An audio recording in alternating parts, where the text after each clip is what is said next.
Oi, Maria.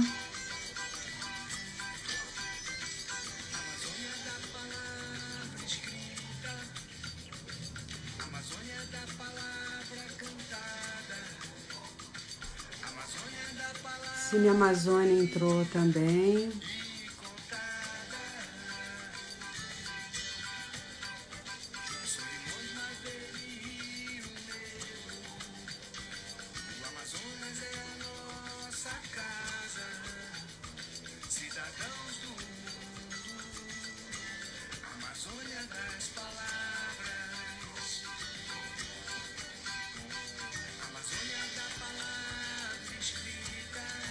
Fábio, Dona Crisoni.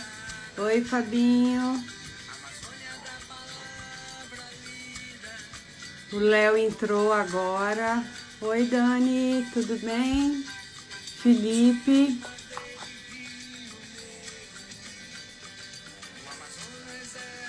Está escutando a música aqui, tema do Amazônia das Palavras. Daqui a pouco a gente começa, mais um minutinho, a gente começa a nossa live de hoje.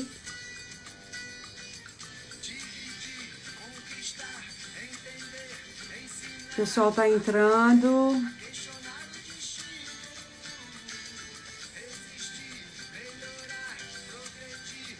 É linda essa música mesmo, Fabinho, maravilhosa, emociona, né?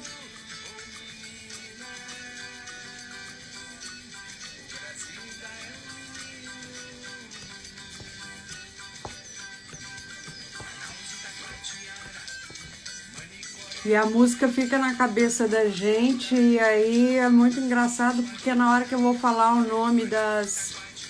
Oi, Léo, já vou te chamar, Beto. Na hora que eu vou falar o nome das cidades, toca, na verdade, uma música também na cabeça. Bom, vou chamar o Léo agora.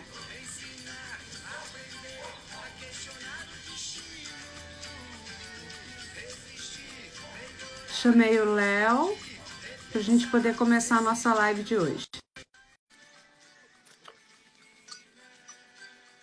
Oi, Maria Costa. Oi, Léo. E aí, tudo bem? Oi, Consegue tudo? me ver legal? Oi?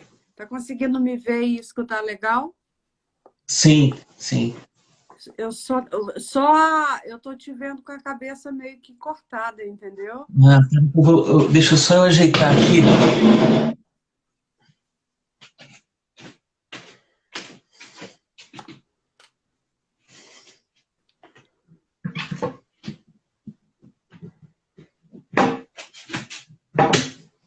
Esperar o Léo, que ele tá ajeitando, e aí eu disparo a falar outra vez.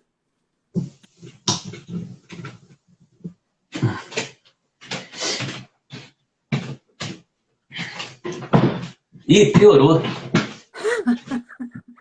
Cabeças cortadas. Eu acho que agora ficou legal. Pronto. Opa, tá perfeito. Bom, vamos começar então a nossa live de hoje. Eu sou Fernanda Copanax, né? Para quem me conhece, não me conhece. O Amazônia das Palavras, ele nasceu do grande desejo que a gente tem, na verdade, de auxiliar no processo de democratização da literatura e da leitura no nosso país, em especial na nossa região, que é a região norte brasileira, na Amazônia brasileira, né?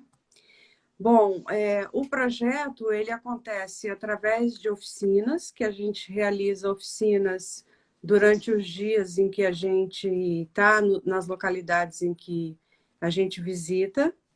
À noite a gente tem aula, espetáculo e espetáculo circense. Então, das oficinas que nós levamos na primeira edição do Amazônia das Palavras, a gente teve a oficina de contação de histórias indígenas, a oficina de produção de contos, a oficina de sons do cotidiano, poesia narrativa escuta, palavra animada e a aula espetáculo com o Daniel Munduruku e com o Bessa e o espetáculo circense com o Diego. Essa é a nossa 7ª live, né? Estou chamando da primeira temporada de lives. É a nossa 7ª live com os oficineiros que foram os responsáveis pela primeira edição do Amazônia das Palavras. A gente vai agora, a partir desse mês de setembro, mais para o final do mês de setembro, início de outubro, a gente vai estar fazendo a 2ª temporada de lives com os profissionais que certamente vão estar com a gente na segunda edição do Amazônia. Bom, o projeto é realizado em Manaus, Itacoatiara, Nova Olinda do Norte, Borba, Novo Aripuanã, Manicoré, Humaitá, e essas cidades todas são do estado do Amazonas, e Porto Velho em Rondônia. Além das questões que eu coloquei, da necessidade da gente compartilhar e auxiliar no processo de democratização da leitura no Brasil, o que tem chamado muita atenção a gente já há um tempo são os dados da pesquisa Retratos da Leitura no Brasil e do IBGE, pesquisa do IBGE, a última em 2016, que nos dizem que no Brasil as pessoas leem muito pouco, em média de 4,96 livros por ano, cada um dos brasileiros e brasileiras. Quando a gente vai para a região norte, esses dados eles caem mais ainda, vai para 1,61. Então, isso é muito preocupante, muito assustador, porque mostra a grande dificuldade que o brasileiro ainda tem de acesso à leitura e acesso à literatura. Desses livros que são lidos pelos brasileiros, a gente coloca na ordem, a pesquisa coloca na ordem, né? A Bíblia, os livros de autoajuda, os didáticos, e só muito depois é que vem a literatura. E isso não quer dizer que as pessoas leiam os livros de forma integral. Esses dados também apontam que esses 4,96 livros não necessariamente são lidos também de forma plenamente integral. Então, isso é bem preocupante. A gente fez a opção esse mês de agosto, acho que julho e agosto, né?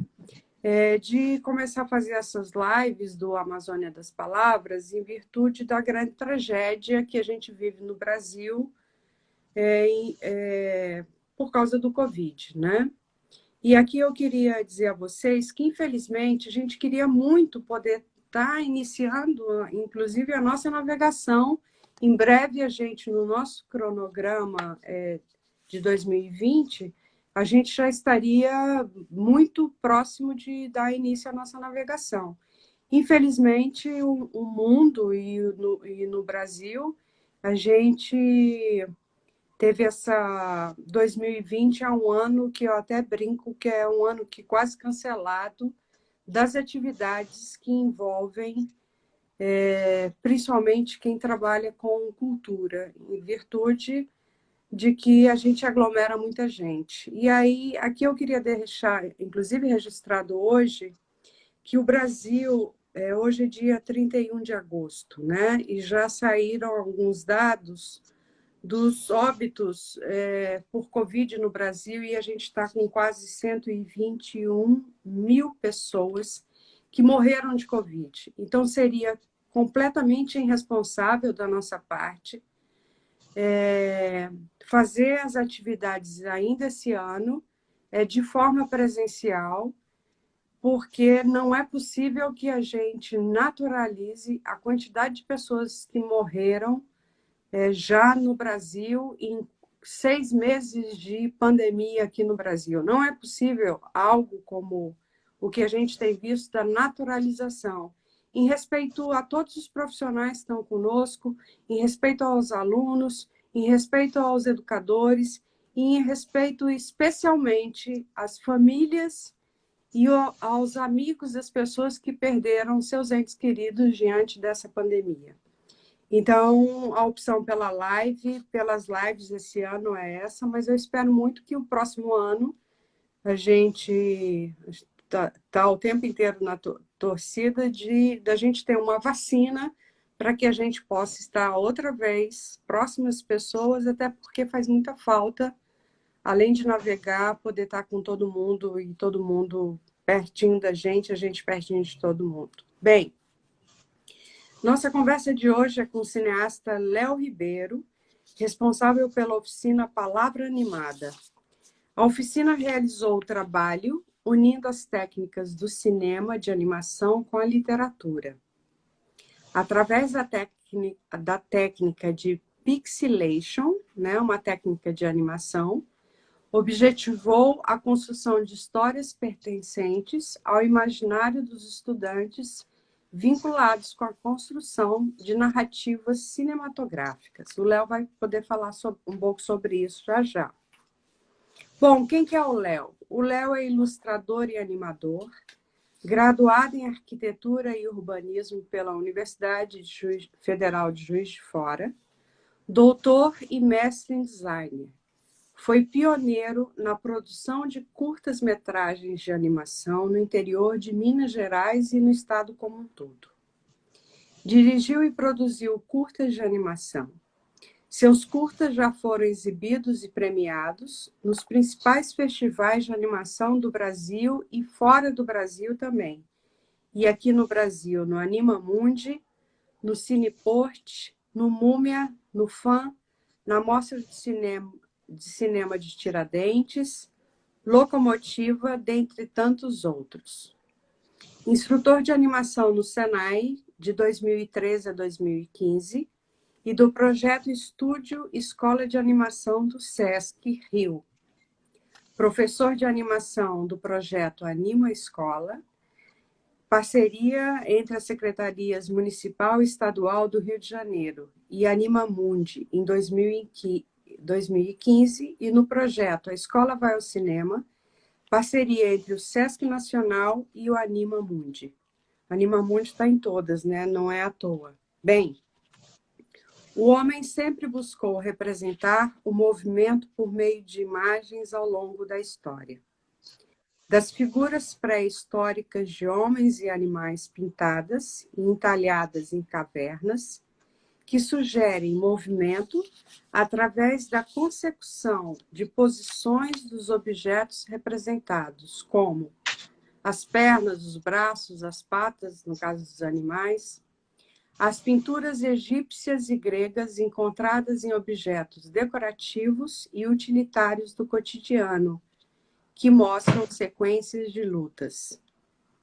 São muitas as representações ao longo dos séculos, e é a partir do final do século XIX para o século XX, ou seja, o século passado, que foi descoberto um fenômeno da persistência da visão, imagem gravada na retina, e da criação do cinematógrafo de Thomas Edison, que foi permitido fotografar em sequência objetos do mundo real e, a partir de pequenos fotogramas, reconstruir o movimento. Bom, eu chamo agora o Léo, ele vai poder contar um pouco também, não só da experiência dele no Amazônia das Palavras, mas falar um pouco desse textão que eu acabei de ler agora, o que é animação. Léo, super bem. Boa tarde aí para vocês aí no Brasil. Essa viagem que eu fiz a trabalho pela Amazônia, né, na Amazônia das Palavras, na verdade foi a minha despedida do Brasil. Depois dessa viagem eu acabei me mudando para a Noruega. Aqui já passa das 10 horas da noite, mas a gente consegue conversar, né? A tecnologia proporciona coisas interessantes, né? Como esse bate-papo aí, você está aí no Brasil, eu aqui, e a gente conversando. Bom, você mais ou menos aí deu um resumo, né, sobre a animação, a história da animação. Só queria fazer alguns esclarecimentos a respeito do que foi lido. Uhum. Muitos animadores, né, pesquisadores de animação e de cinema sempre citam, né, a questão das pinturas rupestres, né, da arte grega, e outras tentativas de representar o movimento como os primórdios da animação, né? Eu, na verdade, eu tenho uma ideia um pouco diferente. Eu acho que essas tentativas de representação de movimento, acho que elas não podem ser chamadas de animação. Eu acho que a animação, ela é uma arte que ela vem junto com a tecnologia, né? Então, eu prefiro colocar a animação no advento do cinema, né? Há 120 anos atrás, quando começou a tentar representar o movimento, né? Com máquinas, né? Então, você teve o cinematógrafo, né? Você teve o teatro óptico do Émile Renault, que antes do cinematógrafo já trazia vários elementos que depois foi usado no cinematógrafo, né, dos Lumière, que é considerado o primeiro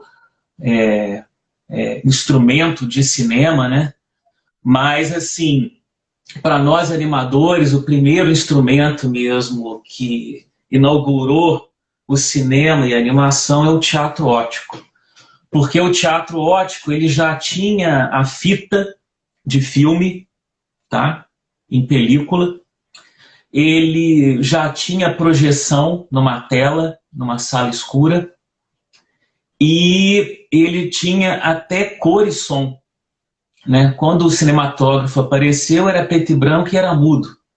Então, o teatro óptico ele foi assim, pioneiro e avançou em certas questões até antes do cinematógrafo, né? Mas o fato é que o teatro óptico era uma animação. Então, o Émile Renault precisava de desenhar fotograma por fotograma. Então, ele demorava muito tempo para produzir um filme novo. E ele meio que fazia tudo sozinho. Ele era o projecionista, ele era quem fazia os filmes, ele era quem ia para o caixa para vender as entradas, ele que varria o cinema, ele fazia tudo. Então ele não tinha como concorrer com o cinema, porque quando o cinema apareceu, né, o cinematógrafo apareceu, era a imagem fotográfica. Então o tempo para se produzir um filme no cinematógrafo era muito mais rápido e ele não tinha como competir. Primeiro pela variedade de filmes que eram exibidos. E segundo, pelo apelo das imagens fotográficas, né, animadas, né, quase como reais, né, vamos dizer assim. Então ele acabou, acho que, se não me engano, acho que ele até se matou. Ele jogou o cinematógrafo no Rio Sena e se matou. Então muita gente nem conhecia. Engraçado, mas é trágico, né?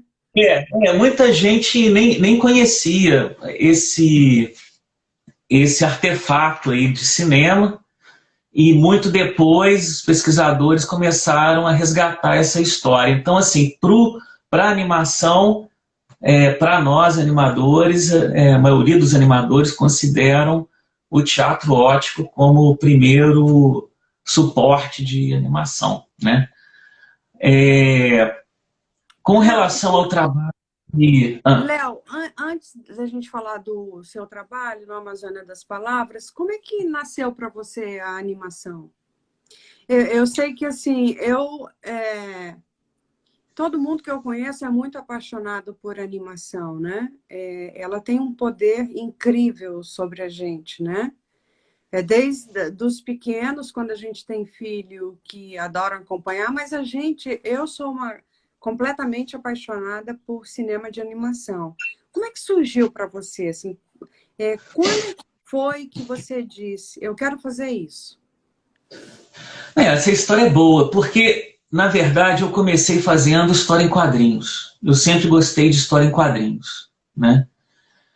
E, para mim, nunca passou na minha cabeça fazer desenho animado, porque eu achava que seria uma coisa impossível de se fazer no Brasil. Eu achava que era coisa para norte-americano fazer, entendeu? E quando eu comecei a animar, que foi um pouquinho antes do ano 2000, assim, era muito difícil a gente ter acesso à informação técnica, né? Hoje você pode abrir a internet e tem um monte de como fazer, né? Vários vídeos de tutorial, etc, né? Então, assim, é muito mais fácil você ter acesso à informação. Quando eu comecei, era uma coisa assim, quase esotérica, né? Assim, era muito difícil você entender como fazer animação e então foi assim, eu comecei a fazer quadrinhos e dentro desse processo eu comecei a tentar ver se eu conseguia animar aqueles desenhos, né?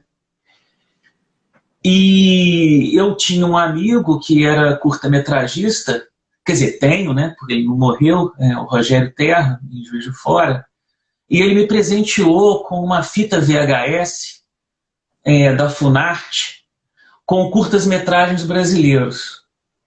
E dentro desse VHS, né, que é o videocassete, para quem não conhece, tinha um curta-metragem de animação da Tânia Naia, que é uma animadora de Belo Horizonte.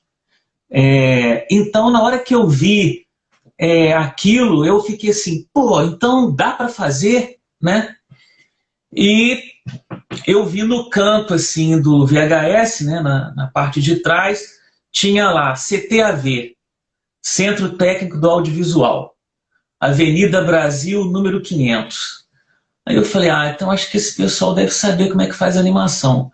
Aí eu peguei um ônibus, fui para o Rio, desci na rodoviária, ali no Novo Rio, peguei um outro ônibus, desci ali perto do cemitério do Caju, na porta do CTAV, meio assim, uma coisa meio assim de inocência, assim, porque eu nem liguei para ninguém, nem marquei horário, entendeu? Eu simplesmente fui. E aí eu cheguei, tinha um vigilante, né, na portaria, eu falei assim, olha, eu estou querendo fazer animação, será que tem alguém aí que sabe fazer animação? Ele falou, olha, você marcou horário? Eu falei, não. Eu disse, não, aqui não é assim, você não pode entrar aqui assim. Como é que você não? Eu falei, olha só, cara, na boa, eu não moro no Rio de Janeiro, saí lá de Minas Gerais, entendeu? Peguei um ônibus para vir aqui, será que você não pode quebrar meu galho, não? Aí aí o vigilante, não, assim, é uma região assim, um pouco, assim... Vamos chamar de esquisita. É uma região assim, um pouco amigável, porque você está do lado da Avenida Brasil, aquele trânsito, assim, não é um lugar assim, muito legal de ficar, entendeu? E aí ele voltou, né, um pouco, assim, não, pode entrar que tem um cara fazendo um filme lá dentro que ele vai te explicar. E que era o Telmo Carvalho, que era um animador lá do Nordeste, ele estava fazendo um filme, eu não me lembro mais o nome do filme, e aí ele virou para mim e falou assim, a animação é muito simples. Se você for fazer em cinema, são 24 quadros. Se você for fazer em vídeo, são 30. E você precisa de uma mesa de luz com um registro, com uma régua, perfuração, para você poder encaixar os desenhos e fotografar e os desenhos não saírem do lugar. Aí eu falei, obrigado. Aí voltei para a rodoviária, voltei para Minas. Quantos minutos essa conversa teve, Léo? Hã? Quantos minutos teve essa conversa sua? Legal. Até uns 20 minutos, assim. E tal. Aí, mas basicamente foi essa frase que ele me falou, entendeu? Você precisa 24 desenhos ou 30 desenhos e você precisa de fixar teu papel. Era isso que eu precisava saber. Aí eu voltei encontrei, na época eu tinha um grupo de amigos, a gente fazia história em quadrinhos juntos, né? Aí virei para o pessoal, vamos fazer animação? Aí eles assim, pô, Léo, mas como é que faz animação? Muito simples, se for cinema é 24 desenhos, se for vídeo é 30 e a gente precisa fixar os desenhos numa régua. Pronto, aí foi assim que eu comecei a animar. E aí, quando eu comecei a animar, eu acabei abandonando as histórias em quadrinhos, entendeu? Então, assim, eu fiquei tão fixado com a animação que eu parei de fazer quadrinhos. E engraçado que eu só vim retornar aos quadrinhos agora que eu voltei aqui agora que eu mudei para Noruega, né? Que eu comecei a refazer minhas histórias em quadrinhos. Agora eu dei uma pausa na animação. Léo, eu me lembro que eu já até comentei um pouco isso em outras lives com os outros oficineiros. Eu sempre gostava de ficar andando pelas salas, né? E é muito encantador ver a meninada, a garotada, literalmente, assim, completamente. Eu tenho umas fotos muito bacanas, porque os olhos dos alunos ficam muito vidrados quando eles estão produzindo. Até porque é muito fascinante você dar movimento, né? Dar vida, literalmente, aquilo que está na sua mente. E eu me lembro que no Amazônia das Palavras a gente tinha proposto um pouco a vocês que vocês trabalhassem algum texto do Tiago de Mello, que era o nosso homenageado daquele ano, né? Eu queria que você falasse um pouco dessa experiência conosco no Amazônia das Palavras e queria que você falasse da técnica que você utilizou, que é o pixelation, que eu só citei o pixelation aqui, mas eu queria que você falasse um pouco que técnica que é essa que você trabalhou no Amazônia das Na verdade, a gente usou várias técnicas. Mas, assim, o processo que eu uso nas minhas oficinas, eu aprendi no Animamundi, com o Marcos Magalhães, né? Eu fui instrutor do Anima Escola há muito tempo, cheguei até a fazer oficinas em Porto Velho, lá para o Mapinguari, né? 2 vezes, acho que eu fui umas 2 ou 3 vezes lá para Porto Velho, né? Daí que eu conheci vocês. Então, assim, esse método do Animamundi, ele é um método que vem do National Film Board do Canadá, do Norman McLaren, que é um papa da animação experimental. Então, o Marcos Magalhães estudou com ele lá no Canadá, trouxe essa metodologia para o Brasil e dentro dos projetos de educacionais do Animamundi é o processo que eles utilizam. Então, como eu falei, a animação é uma arte tecnológica, mas assim, às vezes, hoje em dia, as pessoas pensam a animação como um software, como um programa. Então, você precisa saber operar um programa para poder animar. E, às vezes, esses programas, eles automatizam os processos e acaba que a pessoa nem entende o que ela está fazendo. Então, a nossa ideia é que você vai usar técnicas tradicionais de animação e você vai usar o aparato tecnológico apenas como registro, né? Então você vai pegar o iPad ou a câmera do telefone para fotografar a animação. Você não vai animar no aparelho, você vai animar você mesmo, você vai pôr a mão na massa. Então, na hora que o aluno ele descobre essa questão do quadro a quadro, né, do frame a frame, e você vai fotografar uma série de poses e aquilo vai se transformar no movimento, ele de fato entende o que ele está fazendo, né? Então, assim,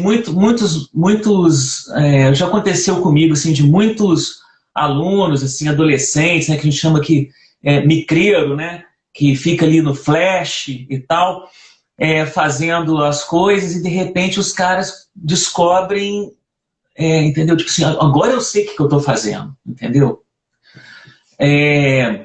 Eu posso te dar um exemplo aqui rapidamente, só um segundo. Ok. Eu acho que o Léo foi pegar um desenho dele do Amazônia das Palavras. Então, por exemplo, isso aqui, acho que ilustra bem o que eu estou falando. Isso aqui é um flipbook de um filme que eu fiz. Então, você vai ver aqui, são poses. Ó, e você vai passando o dedo, a animação acontece, tá vendo? Então, Aqui é o quadro a quadro. Não tem computador, não tem interpolação, não tem nada. É um desenho depois do outro. Se eu fotografar cada desenho desse aqui, eu faço uma animação. Deu para ver aí? Legal? Sim, perfeitamente. Então, Maravilhoso. trabalha com isso com os alunos, entendeu? Então, eles vão fazer animação assim. Então, quer dizer, o que é o pixelation? O pixelation é animação quadro a quadro, usando o próprio corpo ou objetos. Então, no lugar de você colocar a câmera filmando, a gente fotografa quadro a quadro e a pessoa vai se movimentar como se ela fosse um boneco flexível de animação, entendeu? Um títere. Então, ela vai fazer uma pose e a gente fotografa, vai fazer outra pose e a gente fotografa. Então, chama pixelation por causa disso, porque o movimento fica meio quebradiço, assim, entendeu? E você consegue fazer movimentos que são impossíveis na vida real. Você consegue fazer a pessoa deslizar no chão, você consegue fazer a pessoa desaparecer, você consegue fazer a pessoa voar, né? Uma série de coisas. Então, isso, lá no início do cinema, né, você tinha as trucagens, aqueles efeitos do início do cinema, né? É o que a gente usa. E, além disso, a gente fez muito lá nas oficinas animação por recorte, que é uma técnica muito fácil. Você pode recortar no papel as figurinhas e aí você desmembra, né, as partes que vão se mover, né, braço, perna, cabeça, e você vai movimentando aquilo e vai fotografando, né?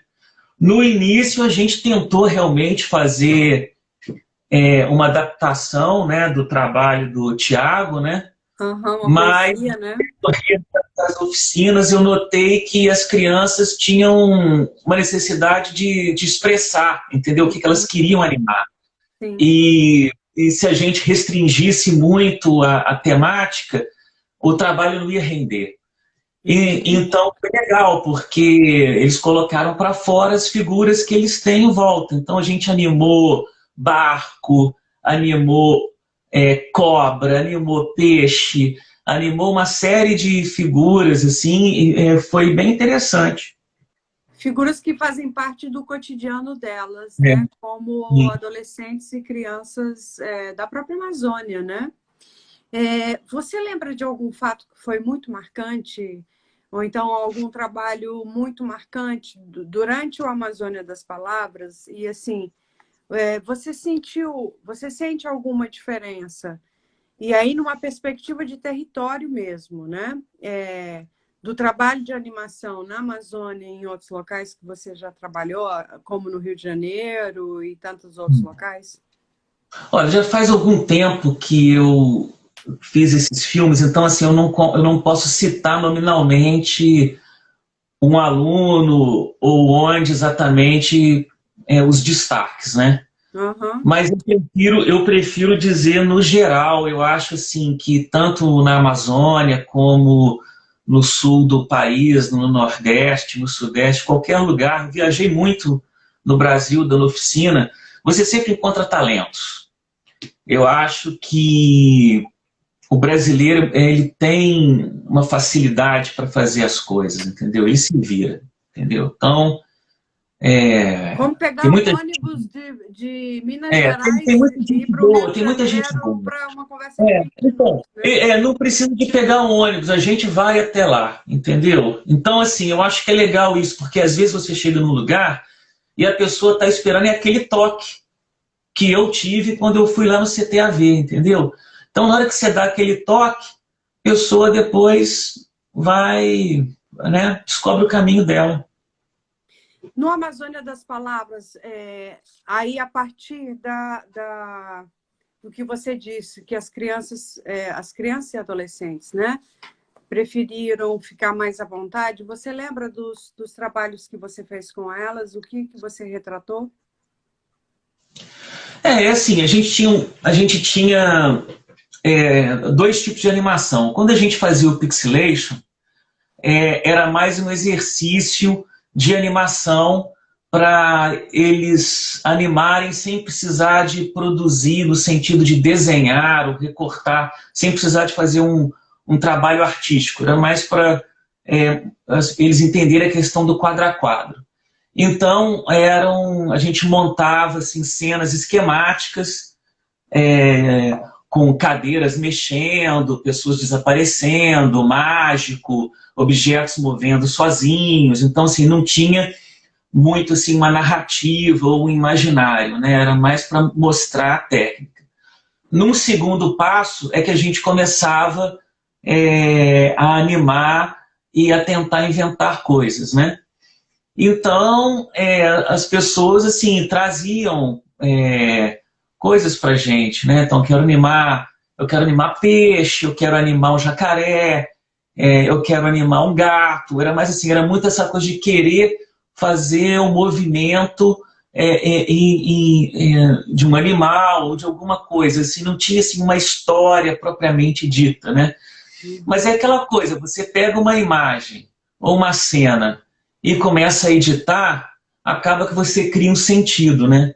Uma imagem abre o espaço para a interpretação para a próxima, né?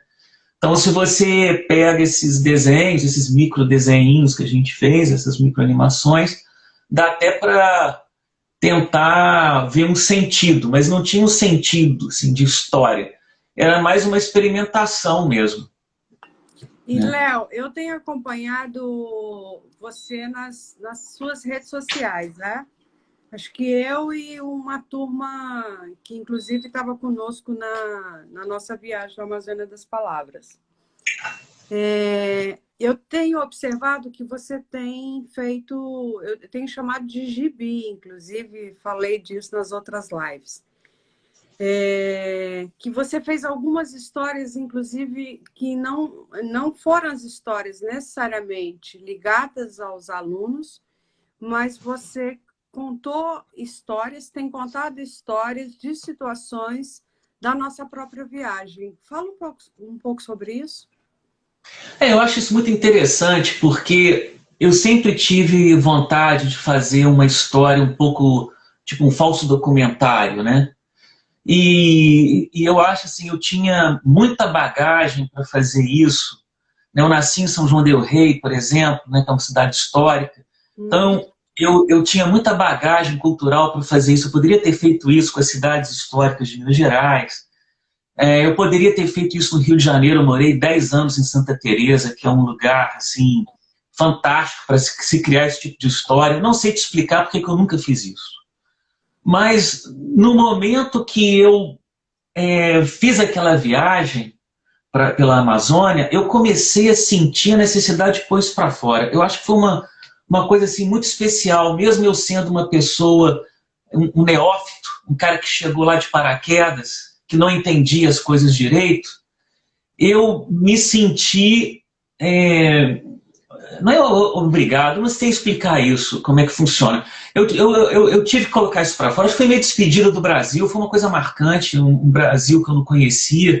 Né? O Brasil é gigante, eu acho que às vezes a gente que mora no Sudeste, a gente é muito ignorante, né, das coisas do Brasil. Né? E então, essa experiência do barco, eu acho, assim, eu acho uma pena essa questão do corona, porque essa viagem é uma experiência muito boa, não só para os alunos e que a gente visita, mas para nós mesmos. Então, nesse caminho, eu fiz muitas amizades, eu fiz assim, o pessoal que viajou comigo é meu irmão, a gente está em contato sempre pela internet, né? Toreiro, Bira, Bessa, Fabinho, Xeno, tá todo mundo ali e trocando ideia, quer dizer, a coisa não terminou no barco, né? A gente continua trocando ideia e falando sobre arte, e um mostrando o trabalho para o outro, o que você acha, criando novos laços, novos projetos, né?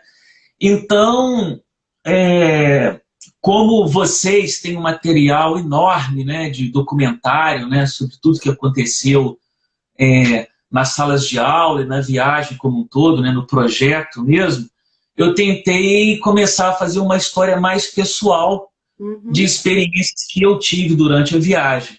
São histórias baseadas em fatos reais, mas, como eu falei, é um falso documentário. Né? Não é realmente o que aconteceu. A gente pega as histórias, vai mudando uma coisa aqui, uma outra ali, para encaixar numa narrativa, né? E eu comecei a fazer, são 9 histórias, só que eu só tenho 3 ou 4 prontas.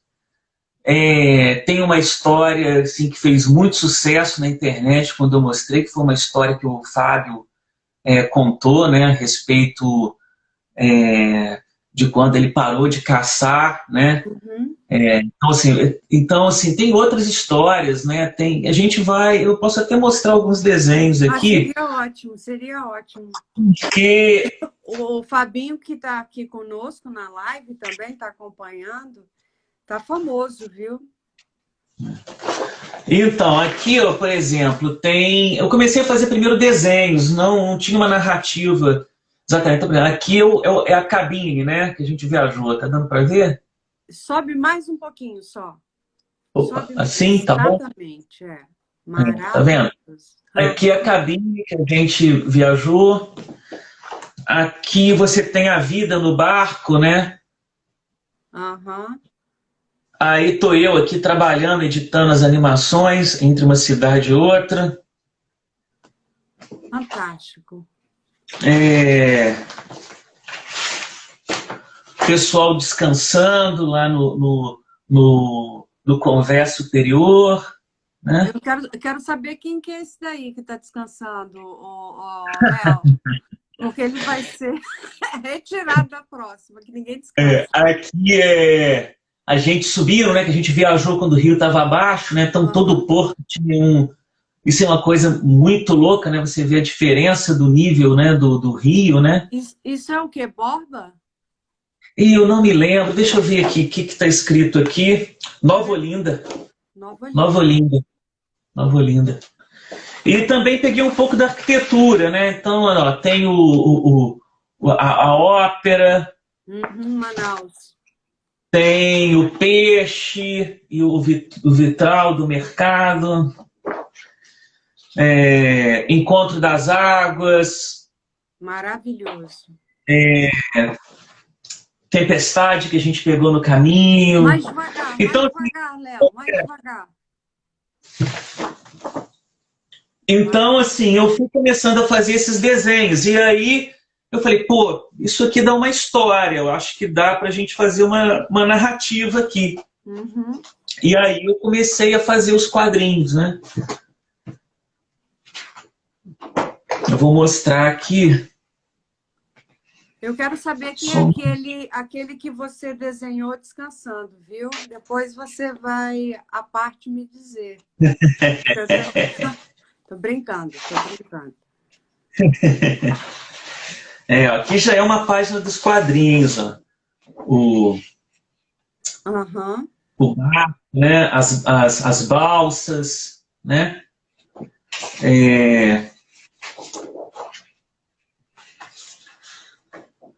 Aqui está o Bira entrando no quarto para falar comigo.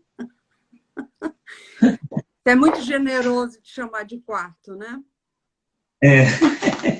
Aqui está o barzinho que a gente ficou jogando sinuca. Fantástico. Tá com a tiara, né? Aqui, deixa eu ver o que é. Eu só escrevi Bar do China. Eu não coloquei a cidade. E aqui a história do Fabinho. Tem a família de macaco que vai aparecendo na árvore. Maravilhoso. E o momento do tiro. Fantástico. E a mãe mastigando a folha para cuidar do ferimento do filhote, né? É muito impactante, né? Então, sim, são muitas histórias, assim,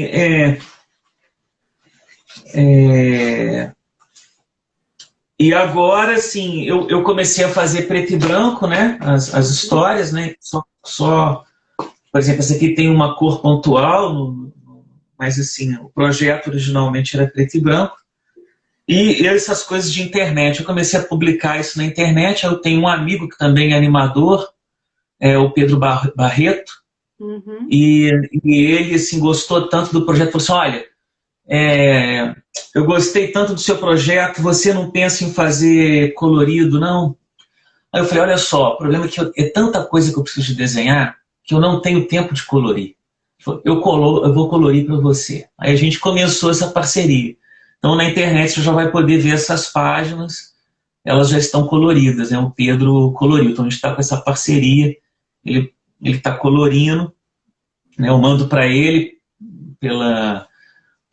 por scanner, eu escaneio, né? Mando para ele, aí ele colore, devolve para mim, e aí eu faço os balões e mando para a internet. Léo, além desse trabalho que você está fazendo, que mostra a sua vivência no barco, que mostra a sua vivência na Amazônia e no projeto do Amazônia das Palavras, você tem feito... O que mais tem no forno?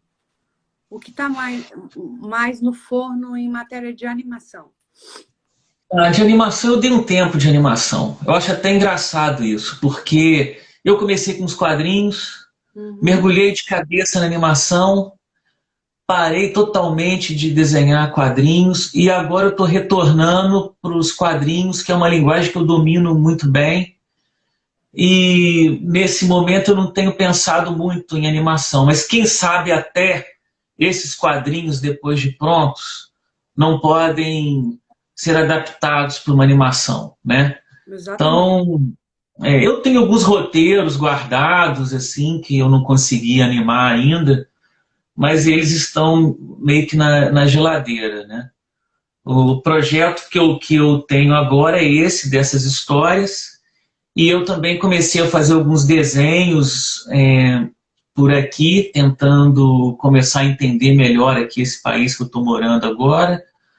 E uma das maneiras que eu acho que pelo menos funciona para mim entender um lugar é desenhar um lugar.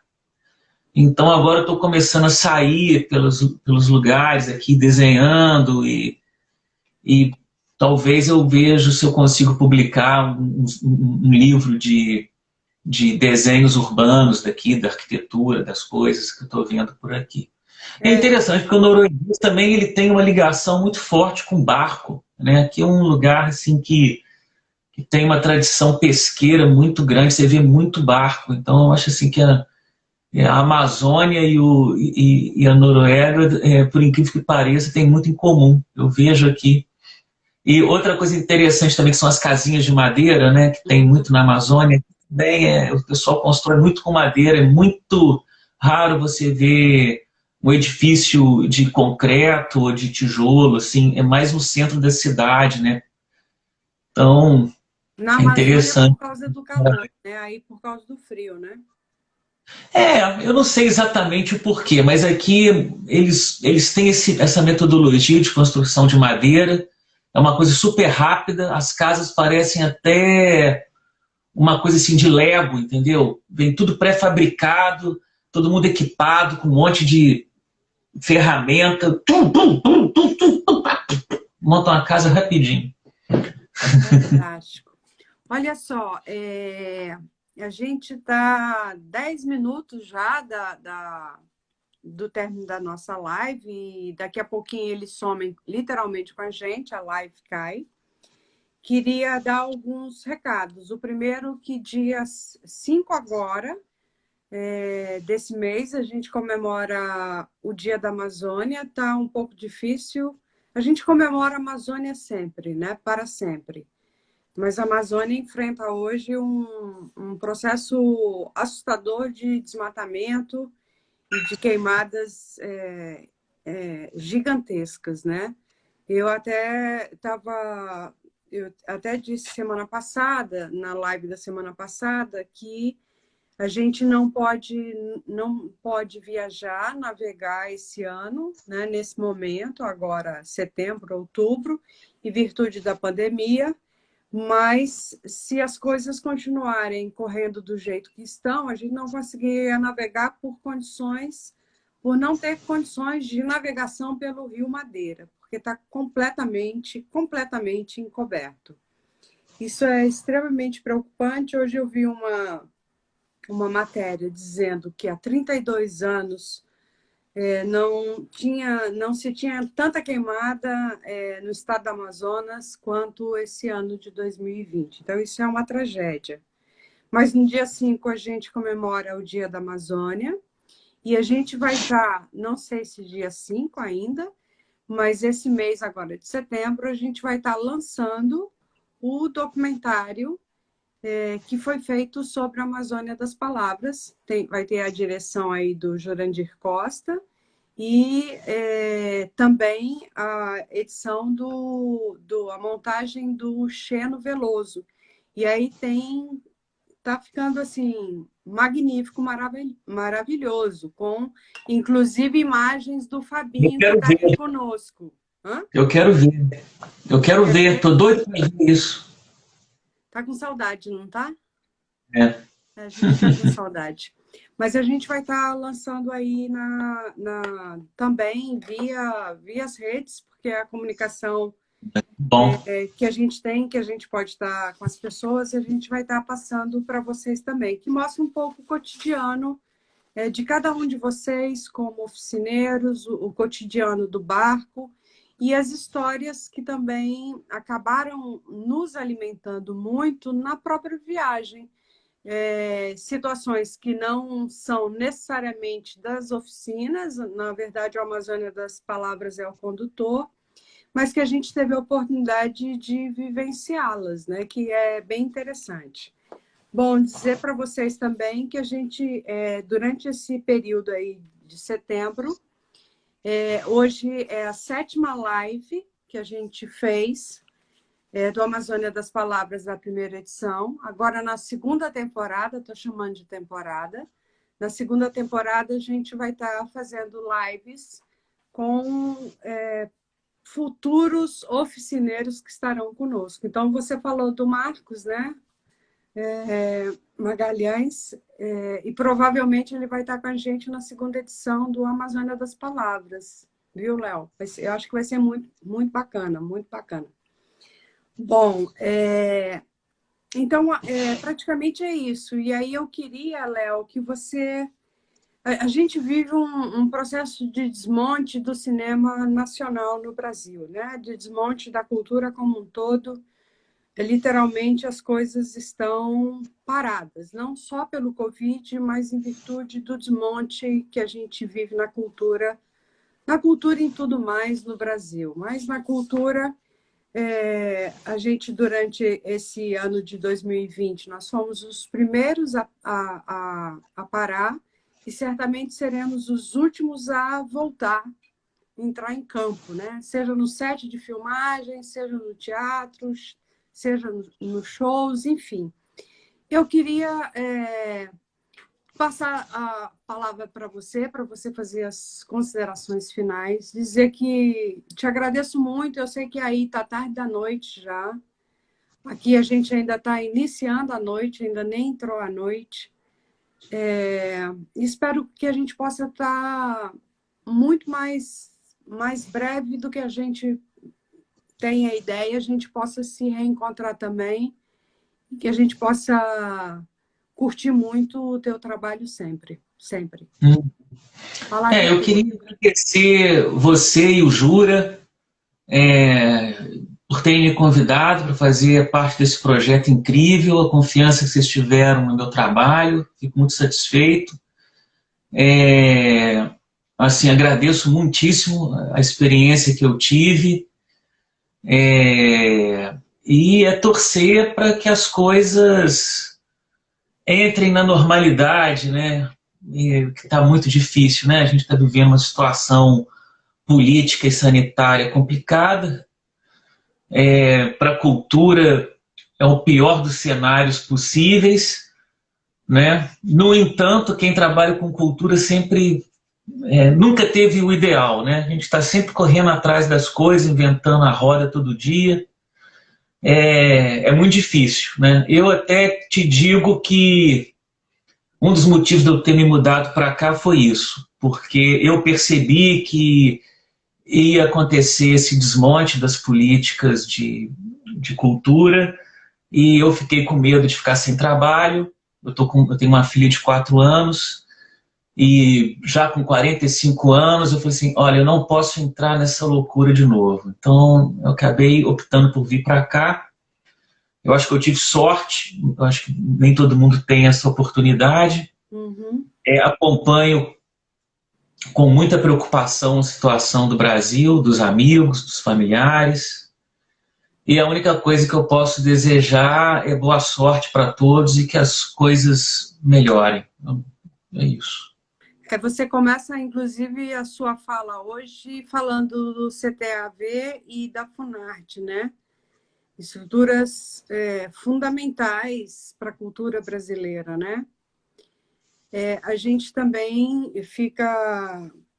A gente sempre teve uma... Apesar de trabalhar com cultura, sempre as coisas serem muito instáveis, né? Mas a gente tinha uma esperança muito grande em virtude dos governos populares no Brasil, de que a indústria, que é uma indústria super poderosa, super importante, que gera muito, muito emprego, que gera muito dinheiro, que gera muita renda, que a indústria do cinema no Brasil fosse dar aquele boom, né? Porque talento não falta ao nosso país, talento não falta aos cineastas, talento não falta a todo mundo que trabalha com arte. Super Eu acho obrigada, que Léo. Beijo tá bom, grande na tua família aí. Te tá bom, cuida, tá bom? Obrigada por tá bom. tudo. Vocês também. Obrigada. Beijo muito grande em todo mundo que está acompanhando a gente aqui também. Em breve, a gente vai estar aí Obrigado com o aos nosso... amigos que ligaram aí. A primeira transmissão que eu participo, nunca fiz isso, primeira vez que eu estou participando. Foi muito bem, Não muito bem. não tenho visto as transmissões, porque o horário aqui não permite. Espero que não tenha sido chato Não, tá e. perfeito. Nós vamos deixar gravado e a gente tem compartilhado nas nossas redes, YouTube também, Facebook, todas as lives. Então, eu compartilho com você hoje, depois eu te mando, no mais tardar amanhã eu estou te mandando essa live para você poder ver. E aí você pode também ver com os outros oficineiros, tá? Nas nossas redes, tá? Principalmente YouTube e no nosso Facebook. Assim, grande beijo em você, te cuida aí. Grande beijo na família também. Tá bom, obrigado. Obrigada a você.